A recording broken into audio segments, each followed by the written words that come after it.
Welcome to Ecclesia Principles, a biblical strategy for believers to engage in God's design for government with Ray Eppard. Hello, glad you could join us again today. And today we're going to shift to talking about God's forming of civil government. We've looked at the two jurisdictions that God established first. The jurisdiction of self-government, and then the jurisdiction of the family. And so we took a little bit more time with the family, but today we're going to begin to look at the jurisdiction of civil government. Now, the thing of it is, and the text for this that we're going to use is Genesis 9:6, because that's where God instituted the concept of civil government.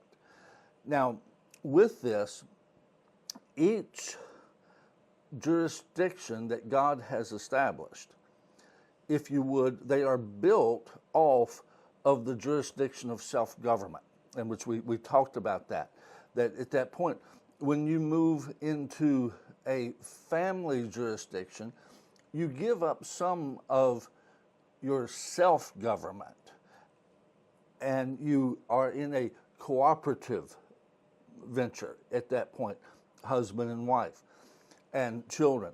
It's a blend of things. Each one of them do have self-government, but at that point there's a blending, there's a little bit of a giving up of some of your own rights to move into that new jurisdiction with other people. The same thing is true with civil government. That's still true, but it all goes back to self-government eventually. If you would, it's a parceling out of some of our jurisdiction.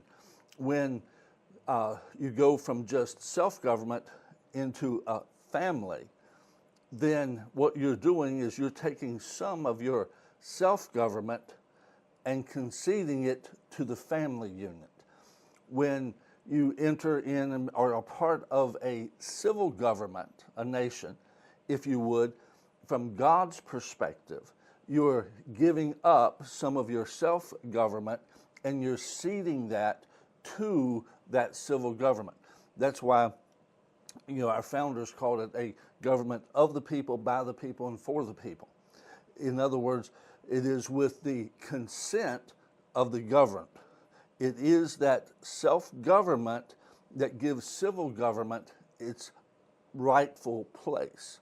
Now, excuse me, in Genesis 9:6, and I'll deal with a little bit of a background here. He says, whoever sheds man's blood, now this is after the flood of Noah, by man his blood shall be shed, for in the image of God he made man.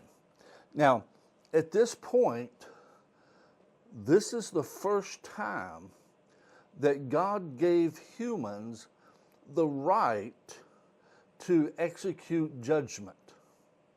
Prior to this, humans had not been given the right to execute judgment on other humans. That's why this concept here is God's formulation of civil government. He gave humans the right to execute judgment on other humans. Now, with that, out of that aspect, then the concept of civil government into so many things. Now, if you would, even let's take it zoning laws. That is an execution of judgment on other people, because it dictates what you can and cannot do with your own property. And now some of those things I think have gone too far. Some of them are legitimate, but that's one reason people have to engage in civil government. But with this, God established the concept of civil government. Join us again tomorrow. God bless you. You've been listening to Ecclesia Principles with Ray Eppard. Follow us on YouTube and Facebook on our Ray Eppard pages. This program was brought to you by Victory Worship Center and World Outreach. Services Sunday 9 o'clock and 11 o'clock, 200 Hammond Lane, Stanton, Virginia.